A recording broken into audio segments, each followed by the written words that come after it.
All right, welcome back to Resilient Voices and Beyond. Have an exciting episode for you guys today. This is season 3, episode 25, the 114th episode overall. So we are chopping, moving, whatever way you want to say it, but trudging along. But before I get into all of that, I would be remiss if I didn't thank you all for your continuous support, not just of me, but also of my guests that I have on here, supporting their businesses, supporting their books, supporting their work, supporting them as individuals. So thank you so much. I truly could not be here without you guys. I've grown a lot as an individual, as a man, since I've started this podcast 2 years ago. Um, and each episode I learned so much. So just thank you for being on this journey with me. And I hope that you guys are growing and listening and learning as I am. With that being said, I realize some people may stumble across my podcast. Maybe like, who is this person? What is going on? He's just out here talking. My name is Michael D. Davis Thomas, aka MDDT Speaks. I spent approximately 11 years in the Michigan child welfare system. First half on the JJ side of things, juvenile justice. Did a little small percentage of time that I was a dual ward, JJ and foster care, and then I switched completely over to foster care until I aged out and then did extended foster care. But I started advocating at age 15, doing panels, sitting on boards, um, doing events, public speaking, and more. So 26 now, I have a little bit over a decade or a decade of experience in the child welfare system. Started out working professionally as an adult within residential work and doing juvenile corrections and done everything from micro to macro work, working with legislators, helping pass legislation and more. So that's why I'm here today. Not giving lip therapy or talking out the side of my neck. Have experience and wisdom, sometimes beyond my years. But I just like to, be able to pass that on. So you guys aren't here for me. You guys are here for my guest. So without further ado, I'm gonna have him introduce himself. Hello, my name is Brandon Youngblood. I'm a foster care specialist in Macomb County. Prior to that, I did child protective services investigations. Like Michael, I have lived experience, not as juvenile justice. Perhaps it should have been at some times, but um, um, but yeah. So me and him have that in common. Um, I'm in grad school at Wayne State, getting my master's in social work. I did doing macro policy type of focus.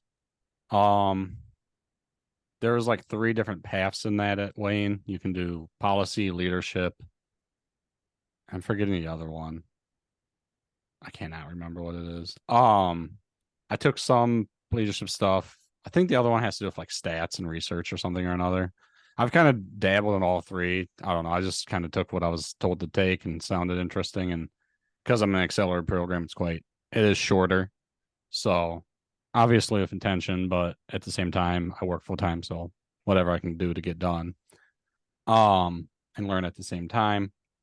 I went to Western Michigan, got my bachelor's in social work there, and I was part of the John Seita Scholars program for former foster youth. And I think JJ youth can qualify for that too. I could be wrong.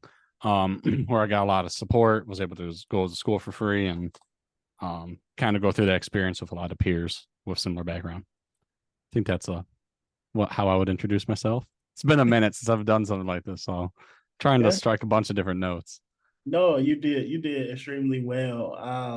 If you don't mind me sharing, much like a couple other people I've had on here, me and Brandon have a unique history. Man,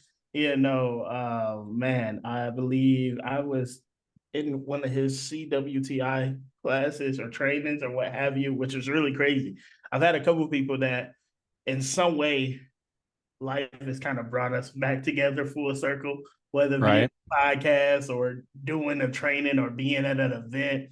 And it's really cool because I think as an individual in my mind, when I used to come to those things, I used to be like, I'm going to share the real of my story in hopes that it weeds out the bad. So when I see people who have came from that and made it through, I'm like, okay, so you got some equity. You really trying to do this. You really trying to save some lives out here, So it's always really cool. But I believe, if I remember correctly, you asked us a lot of questions. There was a couple other MYOI people, and you let us. I don't know if you shared that you had lived experience then. I did.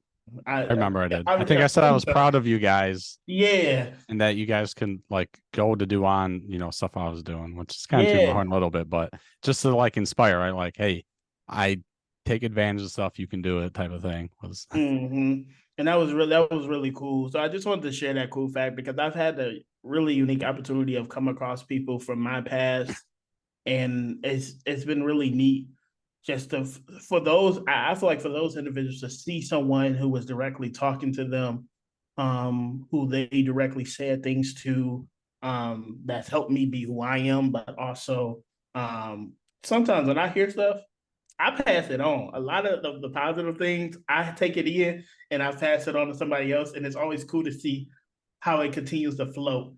mm-hmm. So that being said, uh, my first question for you today is, well, question to my statement here. To the best of your ability and whatever you're comfortable with, help myself and the audience understand the timeline of your life that led you to today. So I should have practiced this because I used to do this all the time and I would practice. I can do it off the top. I think it's been a minute. So, um, my parents, just from the kind of the get go, my parents didn't do quite well, right? Um, my dad was always able to. He was a pretty hard worker. That he has pretty good work ethic, so we kind of always held that down for a good portion. We'll kind of get to where that wasn't the case. Um, and but he had issues with drugs and alcohol. Mainly alcohol was, I think, his drug of choice. Some other stuff later on, but again, get to that. There's a lot of like see the cliff note or see chapter 5 after you read the other ones. So that's just like part of it, right? My mom struggled a lot with substance abuse as well. And she didn't really do anything. My dad was kind of like carrying all the weight and he got sick of it. So, there was some DV. My mom was pretty neglectful, didn't really take good care of me and my brother. At that point, I only had one brother.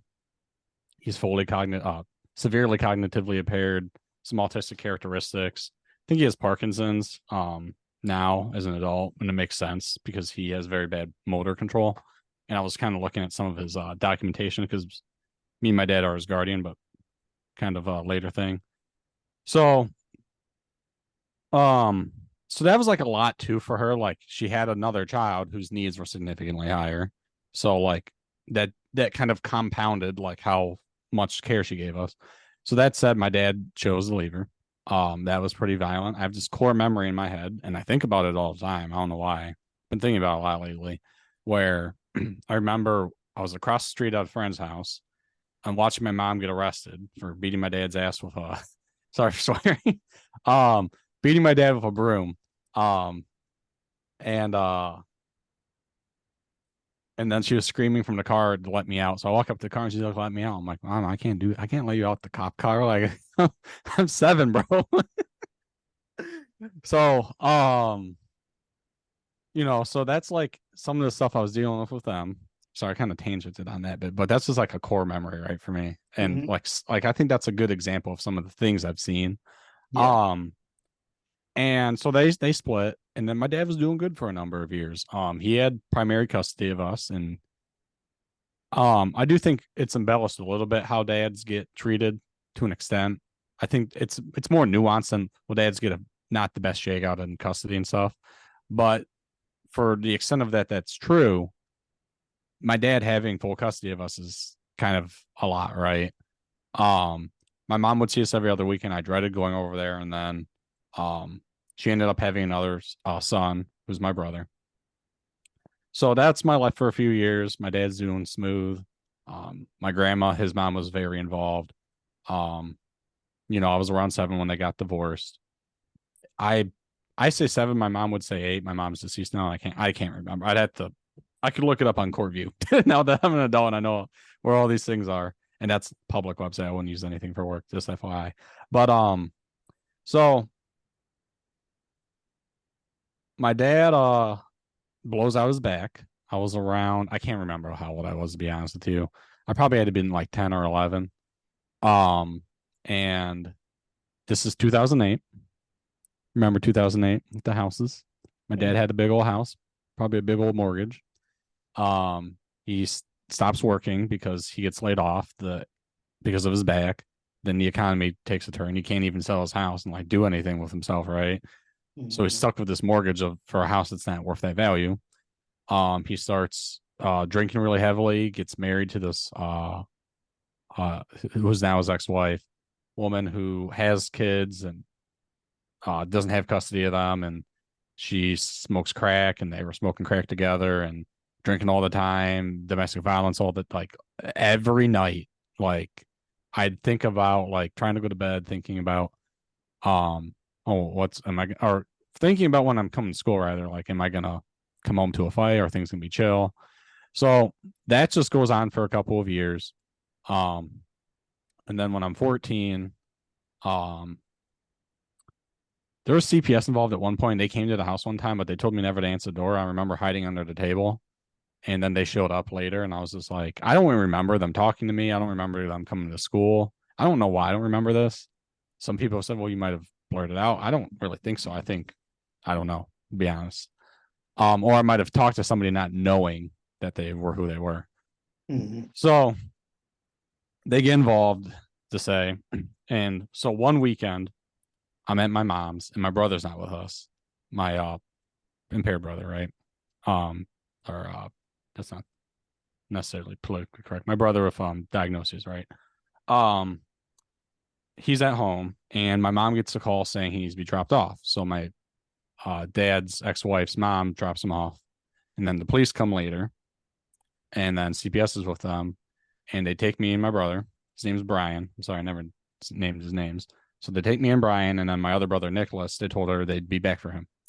So they pick us up, and they don't know where we're gonna go. We're just in some parking lot, and I started spilling all the beans because I was sick of it. I was told all kinds of bad things about foster care, which I guess isn't necessarily entirely off the market times, but a lot of things I don't think is as prevalent as what I was told, though, to be honest. Like that, there's a lot of, I think, things that are outright. Well, I guess that was what's nearly a long time ago. So, anyways, I spilled a lot of beans because I was sick of it. Though I was like, surely it can't be this bad, like that, because I was sick of everything. Right, I was sick of everything I was going through. So I think that helped CPS probably do their case because they had me just spilling everything. And I told them my grandma can take me, probably, right? My dad's mom. So they drop us off over there. I stay there for the weekend. I go to school. My grandma picks me up and takes me to the DHS office. And then me, my brother Brian, my brother Nicholas went to Children's Village. I was there through the whole summer for 3 or 4 months. Nicholas was there another week. He's 9 years younger than me. So I was 14. He was about 3, 4. Depends on what time of the year it is, how much we're apart number wise, right? And Brian's there for 9 more months, and then he goes into where he's actually still at. He went to like a residential type of placement because his needs are just really high. Like we can have him for a few days. My family gets him now for a couple of days, and he starts dysregulating after a few days. I think he's really used to where he's at. He's somebody who really needs that. I think if I could do it, I would, but he's a big job. So, that's what put us in the care. Am I going too long with this, Michael? Are we good? Hey. Okay. I just want to make sure. No. Feel free. I think this is where I gets faster. So I just like, because I should have it was like a 14-year buildup, and I think that's Uh-huh. sometimes the case with a lot of people. Sometimes things deteriorate out of nowhere for some folks or whatever. I just feel like it's important to know it all. So, anywho, um, so I'll go into a foster home, and I'm there for 5 years. Fortunately, that never happens. So, and we can maybe this will come up a little more later about like professionally thoughts and stuff. But I want to say it now while it's on my mind is that doesn't happen, and I can't do it as the specialist. What I can do is I have been able to maintain placements longer than other workers may have been able to. However, that I want to make that more common for other people, right? Whether it's with relatives or a foster home, right? If that happened more, there just people would just be better off, right? A number of things we can get into about that. So I was there a long time. They were pretty cool to me. There was a lot with my foster family. I was there for 5 years, right? There's a lot of lore there, you could say. Um, for the 2 years of the foster care case, though, my mom worked pretty hard, I would say, actually. I don't know exactly what she was doing, but I do know she was working on things. But I was really adamant about I didn't want to go to her. I have some pretty negative feelings about her even still. That doesn't mean I didn't love her. It's a love and hate relationship kind of thing. And I've processed that to be pretty valid. I mean, it is what it is. My dad just gone. He saw me in the village a few times, and then I didn't see him until term trial. So whatever my mom did or didn't do, we got the term. I testified at the trial and everything against my brother's dad because he did some things to my middle brother. And termination happened. My dad showed up that day, the first time I saw him in a minute. Hugged it out, cried. He's like, "This is what's best for you. I can't do it. I'm not in the place." I was at this point 16. I was like, "You're right." I'm smooth. Like I'm happy where I'm at. So that was kind of, I think, a lot of what it contingents on. Is like it was a kind of a best interest thing. Like the kids are all doing good. I'm not so sure about my youngest brother because maybe he could have went to my mom. I don't. Those are the intricacies I don't know. So we all become MCI wards. My youngest brother ends up getting adopted. He still lives with his adopted family. His parents did end up getting divorced, but they're doing pretty well. I wish he was doing a little bit better. He's not really into anything bad. I think he has what he went through was different because he was so young. And I think it hit him a lot later. It's just different, right? Because I witnessed it all, and he has this idea of like what could have been. It's like, well, no, it couldn't have been that way because it wasn't that way, right? And I think that's starting to finally click for him. So he's just got to work on himself. But and then Brian, he just stayed. He's in the St. Louis Center. It's in it's a city called Chelsea. He's out there. He stayed there the whole time, and me and my dad are guardians of him, and that's it. So I stayed with them. I aged out. MYOI was a big part of my foster care experience. My first caseworker saw me 4 times in like 2 years. It's pretty crummy. Because I was an MYOI, I was constantly talking to staff and they were getting things done for me or they would relate to my work. That's pretty unfortunate. Yeah. But at least I was part of that program and it was life changing. I helped to make the foster care bill of rights when I was in the program. I talked to a bunch of people about my story. It helped me come out of my shell. I used to be super socially awkward and didn't talk to people, couldn't talk to people, terrified of talking to people. Got me ready for college, leadership skills. I got to have like a lot of normalcy, and I could have been adopted. The foster family did offer that to me, but I was just like, I just want to age out. Like I'm going to get all these benefits. Like, why don't do that? So that was my attitude. So that's kind of like that's kind of what put me where I'm at today. I wanted to make video games. That was the career I did want to do. And because I was so involved in MYOI and developed social worky skills, you could say, when I went to Western for my orientation stuff, they're like, you don't have the math background to do this. Like it'd take you 6 years because of your ACT. I was like, oh, plan B, social work. that's a hell of a plan B from computer science, right? Mhm. Um, but that's like what put me on that trajectory, and that's pretty much all she wrote regarding like my childhood. When I was at Western, I did foster care review board. I worked for Seita. I graduated, didn't really have a plan. I had no money, I had no car. I moved in with my dad and my grandma. My dad's been doing good. He's like 10 years sober. Um, and or 11. And I worked with him over the summer, crummy job. I couldn't really save any money. My grandma finally's like, well, you can borrow my car if it means you're going to get a halfway decent job. I'm like, yes, please. It's a really big hand up that would get me out of this situation. I start working at an Aldi. I get my credit together. I get a lease, and then I worked out getting my job at the state. So I think that's a pretty good synopsis. If I could have been Yeah. a little cleaner. No, no, no, it's perfect. So you gave me the timeline. So if you don't mind, I'm ask you some particular questions surrounding it. Um, so one, I guess getting into this question here, as a child witnessing all of that, even I would say going into like 16, all the things you witnessed with the back and forth court. Um, where was your mental health at then versus your mental health and self care now? So, you know, this is something I talk a lot about at work, especially with because I work with teenagers mostly specifically. Um, Ever since before my parents even divorced, I knew I was like, I'm gonna go to college, I'm gonna be healthy, and I'm not gonna live like my mom. Mm-hmm. I've felt that way since as long as I could think and remember things, right? So I've always had that like drive of like keeping it moving.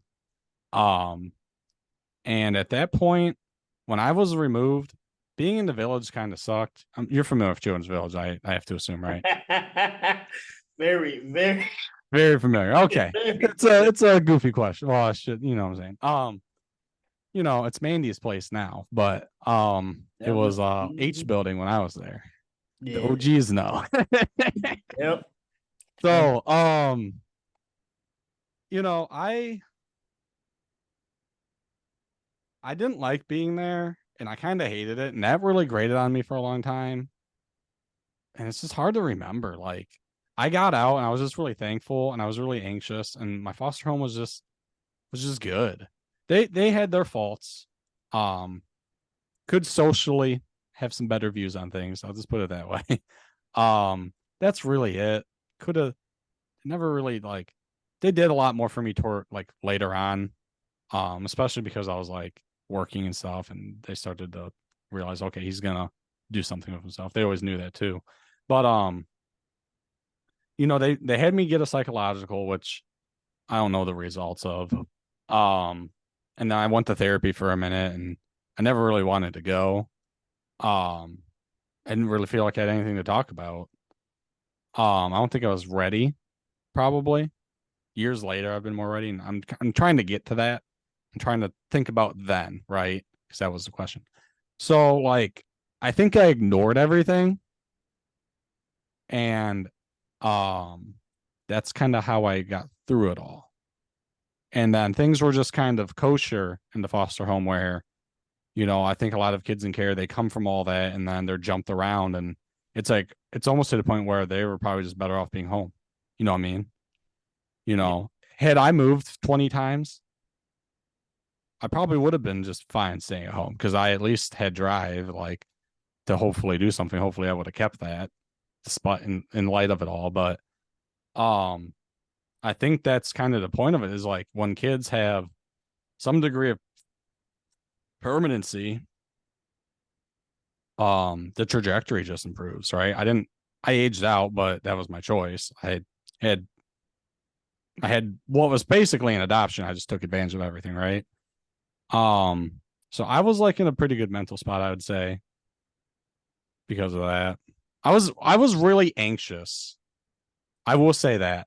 I had a ton of anxiety. Now that I'm really thinking about that. And I had a like kind of an epiphany say recently where I'm like, man, I'm not like anxious like that anymore. I'm anxious in a lot of different ways, but now like the last like 2 years, that's really gotten better. Because I'm finally confident. And that's something I never had. Growing up, I was very unconfident before I got removed. I was bullied a lot as a kid.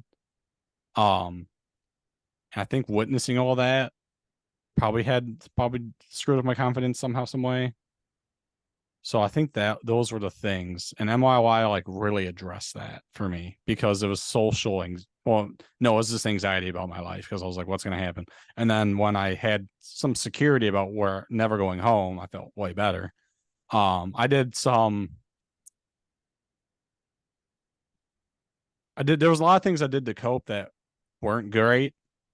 Um, that I don't think I'll like put out there in this format, but and then I would talk to you outside of this, but that was an issue for a bit of time, but other than that, I think that's like a snapshot of it all.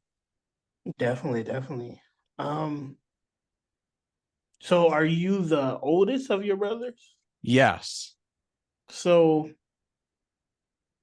I have I get a lot of different siblings, middle sibling, older sibling, younger sibling. Me being the youngest, you had a unique view of them navigating what you all Mm-hmm. experience. Mm-hmm. Um, how did that impact your life and your decisions that you made? You know, I think it's pretty. I think a lot of other siblings are different. So my brother Brian, I don't know. I don't know what was going through my head. I was in the village for a few months, and that got to me. So that really did get to me, right? And I was so fed up of being there that I was fine being separated because I was like, you know what? I'll be grown one day and I can do things for them. And that'll be when I can be the older brother that I wish I could be because the way things are now, it's just not possible. That was my viewpoint. And I think a lot of other people don't feel that way. They want to be if they're like, because that's all they had. And with Nicholas being with my mom all the time, our bond was a little bit different. And he's almost a decade younger. So that's a generation almost, right? Well, yeah, it pretty much is. And um, so I was just like, let's just get out of here and we'll figure it out later. Was my attitude at one point. And then we remained separated. I think as a teenager they couldn't get us both adopted together, and I didn't want to be, so that kind of got thrown out. I don't think they really ever asked me about would you consider it, but then that would have maybe jeopardized his chance at permanent. He's, you know, a baby. He's like 6, 7 at this point, right? Once termination occurred. So,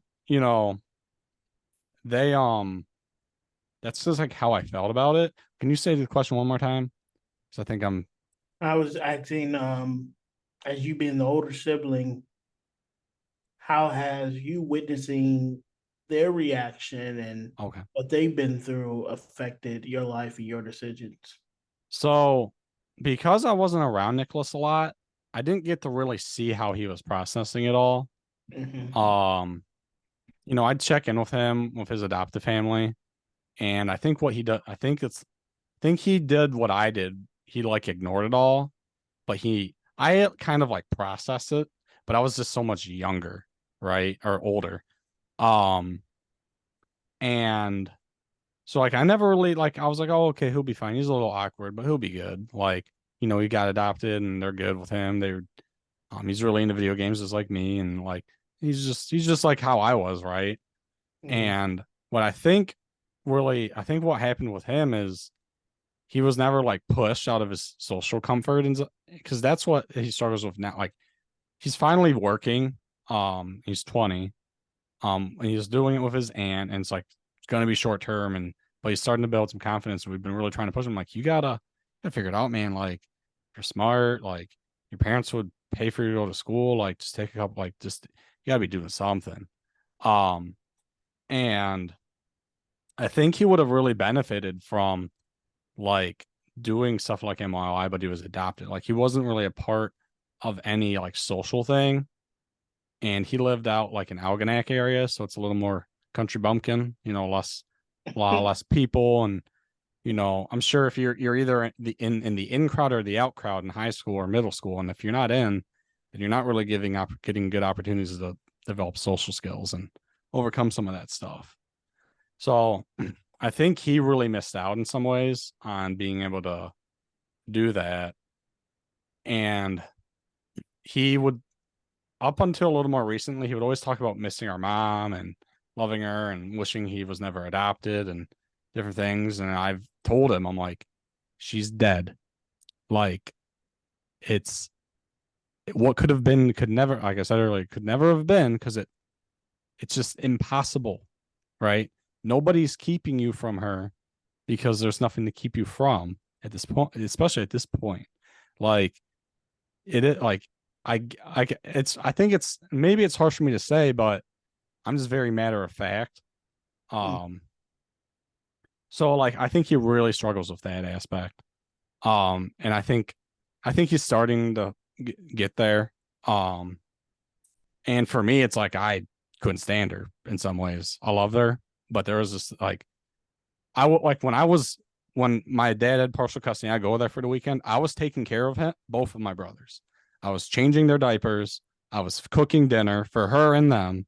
I was cleaning the house. Like I was doing everything, right? So not only was at my dad's home where there was DV, substance abuse, taking care of Brian and doing stuff there. I was going to her home just to be neglected in a different way too, right? So it was just like miserable. So I don't think he didn't see that, right? So I think I'm a little maybe harsher than I should be, but I try to just, I don't know, I just want him to, he's got to let it go. And I think he's having a hard time with that because cognitively he wasn't able to understand what was going on. And then it's hard for me to say, well, Brian, because Brian doesn't speak. I don't think I said that. He's nonverbal. So he just kind of hangs out, does his own thing. Okay, okay. So I want to switch gears a little bit here, into your expertise, the advocacy you've done. I know you've been on a couple different committees within the work, you know. Mm-hmm. I know you have lived experience, but we've been talking for a minute. It takes a little bit more than that to stay in this work, Mm-hmm. you know. So what has been your why? Um, and what is the passion driven behind the advocacy, and what does that look like for you now? Um, you know, basically my story is how I got here for sure. And I think you're right. Like at this point, this is not easy, right? I am tired all the time. I have dreams about work. I dream about my cases. I dream about court, things going some type of way, someone saying something to some me type of way, and I'm not happy about it, or you know, someone will say something to me and I'll be mad at it all day, and then I go to bed laying there all night. Oh, dude, you said that to me. Oh, I'm gonna find a way.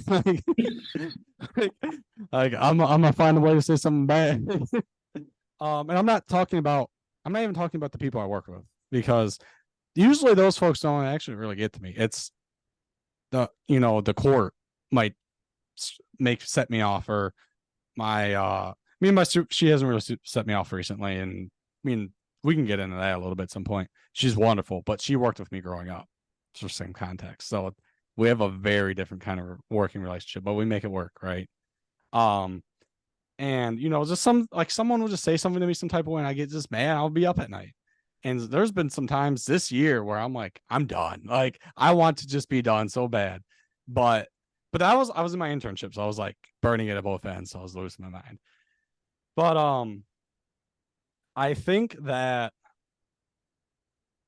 I'm just kind of cut from that cloth, is kind of what I talk about with some other professionals, is you either can do this or you can't.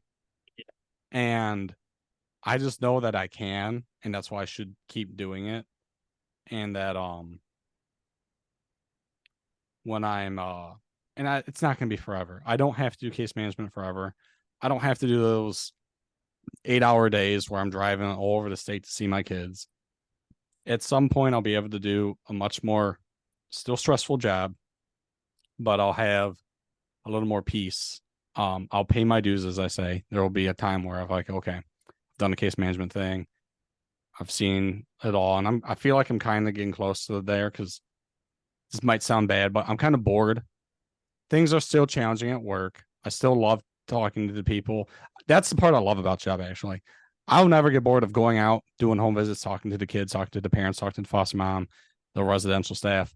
I love that. I could do that every day for 8 hours a day. I that's all. I wish I could do that all day. Exciting part, What I'm bored of is typing reports.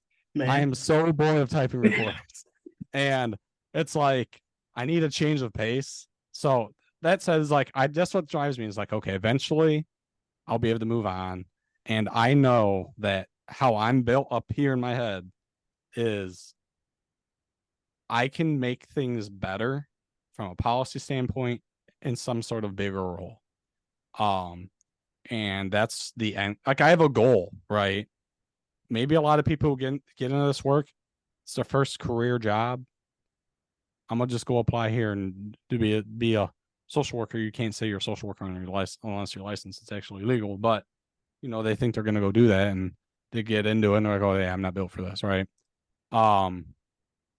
There's just a lot of intentionality behind it. And I'm always trying to be better. I'm always trying to collect feedback. I tell the people I work with, I'm like, if I do something wrong, you need to tell me. I will heed that criticism, and that's fine. If I'm I had a kid today tell me he was frustrated about something, and I probably shouldn't get in that, but you know I give people the opportunity to just like provide that because I want to know to be better. So yeah, I think that's just it. As I just know it's not forever. I know that I have a talent for it and that the people deserve it. I'm really invested, and that's it. That's what it takes to make it better, because this job can be easier, and that's the goal, right? I want to make the job easier, more doable, because then people have more time to actually work with the families and do social work that's not licensed. Definitely, definitely. I know that from our conversations, you are an individual that if there's an opportunity for preservation, you do your best. Um, so with me, we'll be saying that do you've been doing this for a minute of time. How many years? I will have 5 years in March. I've done foster care for 3 years, would be in June. So 2.5 years foster care. And then Yeah. so, do the other math, a little over 2 years in CPS. So you have some sweat equity in the game, Mm-hmm. So it's fair to ask you this question. Do you believe in this time you've made an impact? Yeah. um, and that's a very good question because there's like a lot of different things, right? I think this is why I tell new staff. I'm gonna go on this like little sidebar, but it's relevant. You're going to make decisions that are not good. You're going to make decisions that you don't like, that are not great, because that's just the decisions you have to make. You're going to make decisions out of necessity because that's a job, because you don't have what you would ideally like to work with. If you did, the world would be probably a better place, but you don't. So you have to live with that, right? And what you do have is you have control over some things. You have control over how transparent you can be. You have control over how you say things to people. You have control over like a number of small things. Those are going to be what makes the difference, right? You know, the youth got to be able to trust you. Sometimes you might have to do something kind of out of nowhere that's going to be out of pocket to them, but it is what it is, right? Sometimes those things happen, but if you can control that the other 95% of the time that you're keeping it a buck, it is what it is. Like at least you can fall back on that and they can still trust you, right? So there are with the few things you can control, you gotta handle the hell out of those, because that's going to be what makes the difference. And the whole thing is like planting seeds, like, and hoping they grow and watering them every time you can. You know, there might be a kid that has 15 placements and hates everything about the system, rightfully so. Life's all jacked up, traumatized the heck and back, and not getting anything addressed. But if you can put those low seeds in there now, that'll be good for them when they're older. Hopefully, when they're older, something clicks and it's like, you know what, Mr. Brandon was right. I need to start operating this way. And then that'll be one that pays off. And I think that's really you have to see is like the system's very problematic. Causes further issues for people at times. But the overall goal, I think we pragmatically get there incrementally. I think things are a lot different than when we experienced it. Like, we're really not allowed to move kids with garbage bags anymore. And we have to use like duffel bag. Like, there are duffel bags in the office to do that. So they at least have that. It's those. As a specialist, I could go buy a kid some duffel bags and I might do that. But like, I might not have control over that, right? But I do have control about deciding whether or not I'm going to do that. That doesn't mean that we always do that. Sometimes garbage bags all we got, or we don't have enough, and it is what some stuff can be in the bag, right? Some stuff should be in the proper bag. It just depends on what it is. I mean, it's just like those small things, and I think we just incrementally get there. But we can do more. A lot of things could be different. And I don't know why they aren't. It's kind of how I feel. I don't feel like enough people are bold. I don't think people realize that you don't get things done when you're not. Anybody who got something very meaningful done was being very bold.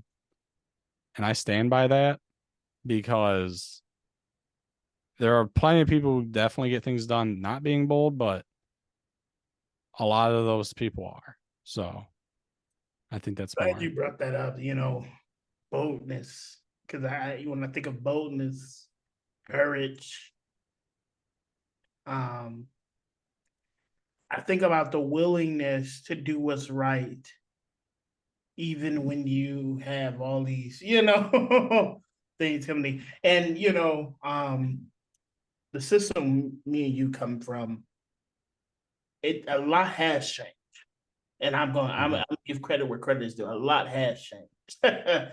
But also now the issues that we're dealing with now, as far as the youth that we see, we work with, are a lot different than our times.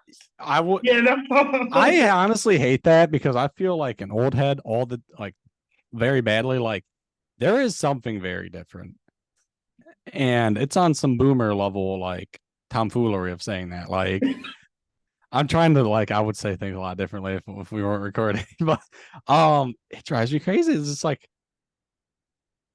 I'm in my phone way too damn much too, but like, God forbid you don't have your phone for a minute, bro. Like, or like you're cut off from something. Like, come on, kids. Like, just like things are different, and it's kind of good because, like, okay, well, they don't. A kid might be disrespectful because they don't have any real consequences. It's like, well, probably because the consequences before were kind of not appropriate. Like, but like, it is different, and I think the biggest thing we're dealing with now is just we need a lot of foster homes, real big shortage. Yeah. You may be able to add some to this. I know when I started this, I was preaching, lecturing, whatever way you want to call it, about the need for teen homes. Oh yeah, you're telling me. But lately we've been coming in a wave where it's not just teen homes anymore. Like, it's everybody, like, it's across the board everywhere. But teens has always been a, like, oh, don't nobody want to foster and adopt them. I know something I've mentioned. try to put myself in a position, and I hope, I'm able to do this within the next few years where I would specifically like to get licensed and foster teen boys from 16 up, not kind of stepping in a role of a dad, maybe as a brother or a mentor, and really just help them navigate that transition, as a young man to a man, and getting to whatever that looks like, whether that's going straight into the working world, getting a place of their own, getting their first vehicle, graduating high school, or getting their GED, but helping them get to that, because I know how detrimental that was for me. But I had to do it in a facility, which caused more trauma. And I know that I would have saved myself a lot of hurt. Well, I couldn't save it. It would have saved myself a lot of hurt and a lot of failures in that age, um, dealing with institutionalization and more PTSD that I gained from those facilities. If I had a home, a community, to fall, to fall safely in. And that's really when I think of teens and I think of having homes, thinking about getting foster homes and stuff like that. It's not so much about, okay, fostering the teen and trying to be their mom or their dad. It's about fostering the teen and allowing them a place to fail safely. Yes. Mm-hmm. Because like that's when you have a mom and a dad, when you're growing, you fail safely. You have the privilege of going out, sneaking out, and coming back knowing that you have a home, or, doing something stupid with some friends, and coming back and having a home, even the privilege of being taught a lesson, but not being brought to the brink of death because of you doing that, So it's a certain privilege to be able to fail safely that these individuals in care don't have, which causes a lot of different adverse life side effects that they end up going through. And we know that a lot of those lead to drugs, a lot of those lead to self-sabotaging behaviors, a lot of those lead to unhealthy relationships, suicide, self-harm, death, or incarceration. So this is my little plea out there. If you, listen to this and you have the space, you have the heart for it, and I truly mean when you have the space and have the heart for it, because not everybody should be a foster parent. Oh, that's yeah. a conversation Mm-hmm. that needs to be said too. Yeah. Like you could be a mentor, you can be, you could donate, or you can support, not everybody, I believe that people are called to certain things and certain purposes in life. When we're talking about, you feel like this is something that you're made to do. I'm pretty sure in the 5 years you've seen some people leave. Yes. You probably even see some people leave and come back, I don't So, think I've seen anybody come back. so it's a lot that goes into it, but I truly believe when we're thinking about fostering, and let me even say this because I've said this before. I understand there's a lot of individuals who will go into fostering to adopt or go into fostering due to not being able to have kids or what have you. That's a lot to put on a child. I'm gonna just say that, you know,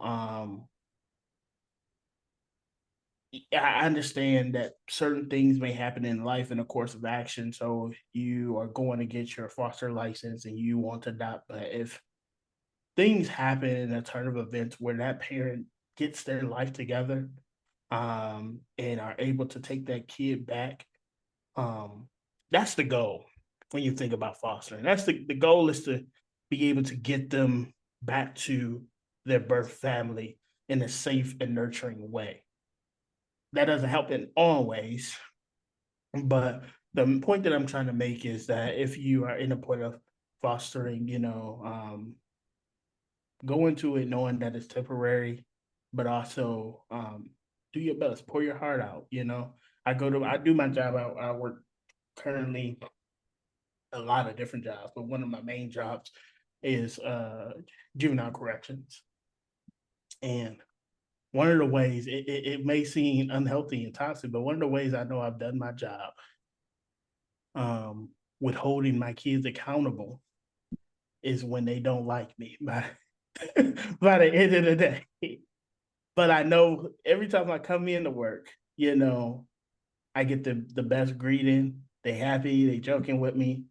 They may not like me for holding them accountable because they don't know what accountability is at that time. They still getting acclimated to it. But there's gonna come a time where they're like, Mr. DT, that's fair. That makes sense. So I'll just share that little piece with you guys. That's my little ramble for today. I only have a couple more questions for you. It's been a privilege having you on. I know we've been trying to get this going for a minute here. My question to you, and I know you can answer this in many different categories, so I'm gonna leave it open to however way you want to. What advice would you like to leave here today? I like to try to keep it generalized, right? Mm-hmm. I think what I've through the years, this has just been a very transformative 2 years, particularly this year. I don't know why. Probably working with teenagers, their cognition is just like more developed, and I have to actually engage with them in more different ways. And I was working with the little ones, it's just different. And while I was working with maybe a little more parents, that's just different because those are a lot of accountability in engagements versus engagements that are like about fostering. And unfortunately, and you do try to foster with the parents to grow and be better and change for the sake of the plan, but with the teenagers, that's what you have to do. And I think everyone needs to just remember that there's one constant in your life, and that's yourself. You're always going to be there, and you always have the choice to keep moving forward, and you can just keep moving. You might move 20 steps back, but as long as you never miss a step, you might not be that 20 steps back ain't gonna hit so hard, right? And that's how we got to get through life. You're gonna be defeated. You're gonna lose some. You're gonna lose a lot. Probably gonna lose more often than you win at times, right? Especially in this kind of stuff, right? There's not a whole lot of winning here, bro. Like, and I'm not saying like, oh, I got termination, I won. It's like, it's we got adoption, or we won, or whatever, or we got reunification one. It's not; those aren't the wins. It's like, because if those weren't good, if those outcomes aren't strong and secure, then it don't matter whether or not you check the box. Everything has to have intention behind it as you keep moving, and as long as you keep that unrelenting pace, you're gonna get the most. You're gonna make the most impact, and that's how I operate. Is I just got to keep it going. and that's everywhere for everybody, whether it's in your job, your personal life. I guess that's pretty much our lives, just our job or our personal lives. But Definitely, I appreciate you sharing that. My last, more so statement, more so question, whatever way you want to put it for you, is any last comments? And this is the space. If you got, a rap song, an EP, a book, some art, whatever, how people can connect with you, how people can support, whatever. Any last comments? I don't really have anything extra. Outside of work, I just play video games mainly. I'll do some Twitch streaming stuff, and I upload some stuff to YouTube occasionally for gaming stuff, but that's really it. not super big of a plug in that necessarily, but I'll just put it out there. It's just my last name with a B at the end, Youngblood B. Couldn't get Youngblood because it's kind of hard to get that. But my first initial is B, so that's what we ended up with. But so tagged it on the end there. But I'm on LinkedIn, I guess. Like, I feel like I wouldn't want to just add random people on Facebook. I try to keep Facebook mostly people I know. I did a big purge a long time ago, like 1,000 people, and it just kept them like, "Do I mess with you? Yeah, you're staying. If I do, I don't. I haven't talked to you in like 5 years. Like, you're cool, but I'm good. Like, I'm trying to keep it low key. But my name's Brandon Youngblood again, so like, I'm on there for professionals to link up. But I have nothing, I think, really additional to add. It's been cool. It's been a long time coming, I feel like. Definitely, definitely. It's been a privilege, yeah, I feel like we've been in conversation for years, always feeding off of each other, providing insight and what have you. And that's something that I've always continued to appreciate. Um, so thank you. Thank you for what you do. Thank Thank you for you. your work, truly an honor and a privilege to still be in the fight. So yeah, man. As I get ready to end out this episode, guys, I know that some of the things we talked about can be potentially triggering. So I just want to ask you guys before you go to that job, or if you drive in a car, whatever you are doing, whenever you listen to this, you take some time before that next step or whatever you do, to practice some mindfulness. Take some deep breaths. Um, reflect on what you heard.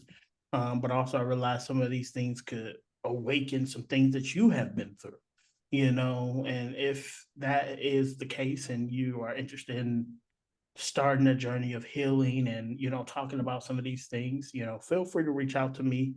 My email is attached to most of the platforms. I will be happy to connect you with some resources, whether it is groups, information, um, finding the right therapist, or any questions you may have, uh, for me, and an aspect of giving you tips or advice.